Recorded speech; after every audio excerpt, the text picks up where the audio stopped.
Well, Mkhuleko, a very good morning to you. Thank you so much for joining us. Welcome to the agenda. An absolute pleasure. Good morning to you and the viewers. What's your reaction to the Constitutional Court order? Well, we note the judgment, and of course, because we respect the Constitutional Court as the apex court, we will accept it. However, we fundamentally believe that the Concourt has erred in this judgment, and there was substantive legal basis upon which they could have and should have actually ruled in favor of the application of the DA, which we had supported. There is precedence to this. In 2011, we were victim as the IFP of something of the same making, and the NFP in 2016 suffered a similar fate. And it's of course quite interesting that the very same Concourt now would actually reverse in terms of the determinations that it had made. However, be that as it may, the IFP is ready for the elections, and we are in full swing with our election campaign, and we are going to meet those who have been allowed to come in through the back door into these elections on the ballot box, and we'll meet them on the election day, and the electorate is going to make a decision. We fundamentally believe we have presented and will be presenting a credible alternative for the necessary change that needs to happen in local government, particularly because our people need municipalities that are functional, will be able to roll out the necessary services, create jobs, and to ensure that there is good governance at local government. So right now, the focus of the IFP is firmly on these elections, notwithstanding these very concerning judgments that have come out insofar as this matter. But nonetheless, a decision has been made, and we move. Well, one of the areas of contention, Mkhuleko, was that the IEC said that the voter registration weekend was linked to the registration of candidates. Yet, on the other hand, the DA contends that the addition or the amendment of the candidate nomination process was not. So, what's IFP's position on this?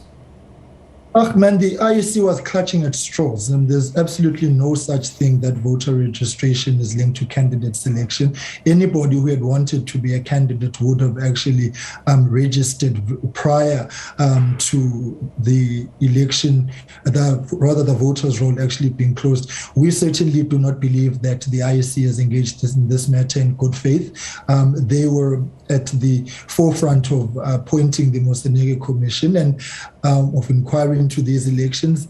Decisions came out, and then they just had a very laissez-faire attitude towards its implementation. So quite frankly, we are not inspired by how the IEC has handled this matter, and we fundamentally believe there too that the decision of the IEC to reopen the candidate selection timeline was a political one as opposed to being an electoral one. It was a political consideration in favor of certain parties, and it's quite regrettable that the IEC would have conducted itself in that manner. But here too, again, we want to reiterate that we will deal with these matters moving forward in the National Party Liaison Committee of the IEC, the NOPLC. But at this point in time, we really want to focus on these elections. We've just had a voter registration weekend, which is riddled with problems and concerns. The electronic voting machine in the areas that we have been visiting because of lack of network is not working. There's manual registration. We had similar problems with the zip machine in 2019. So quite frankly, what we do need to focus on now is ensuring that the infrastructure and the state of readiness of the IEC is going to meet the free and fairness master. And we have to as a party now, and I suppose all political parties hold the IEC to the highest standard, which will prove to be a very difficult feat if you look at how the IEC is conducting itself. But we are equal to the task because we want elections that are free and fair. So the issues that have emanated out of the past weekend is in itself something that the IEC must deal with, as it should, because its integrity is at stake, and its political leanings at this point in time are not doing it any favors. Mkhuleko, just a quick one before I let you go. The IFP has called on the election that it be spread over 3 days to limit the number of people at the polls. So how are you going to take this call? Are you going to take to the courts to legitimize this call? Well, the National Executive Committee is meeting as we speak now and receiving reports from all the deployed teams which were out in the various municipalities and constituencies over the weekend as part of the observations that we made. But what we are encouraging the South Africans to do is to actually register for special votes as well. We are also concerned that the fact that this election is going to now be a long weekend.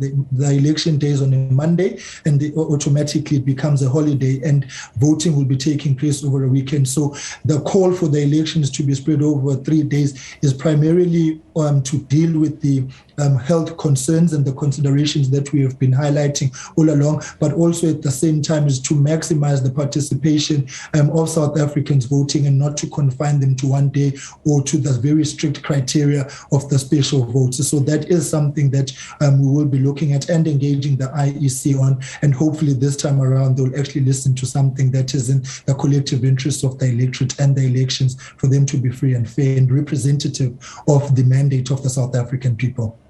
All right, Mkhuleko, thank you so much for joining us. Thanks for your update. That was our IFP spokesperson, Mkhuleko Hlengwe, just responding to the Constitutional Court's decision, which has upheld the decision of the Democratic Alliance's application to have the IEC's decision declared unlawful. Now, the DA was aggrieved after the Commission reopened the process after a Constitutional Court order that the elections must take place by November this year and that a voter registration weekend be held. Now, it believes that the decision privileged parties such as the ANC, the UDM, the ACM, the PAC, and independent candidates that were not able to put in their candidates before the deadline closed on the 23rd of August. Now, the IEC's candidate registration process will close on Tuesday following the gazetting of the election date by the Minister of COGTA, Dr. Nkosazana Dlamini-Zuma. Well, the Apex Court has dismissed the Democratic Alliance's application to have the IEC's decision declared unlawful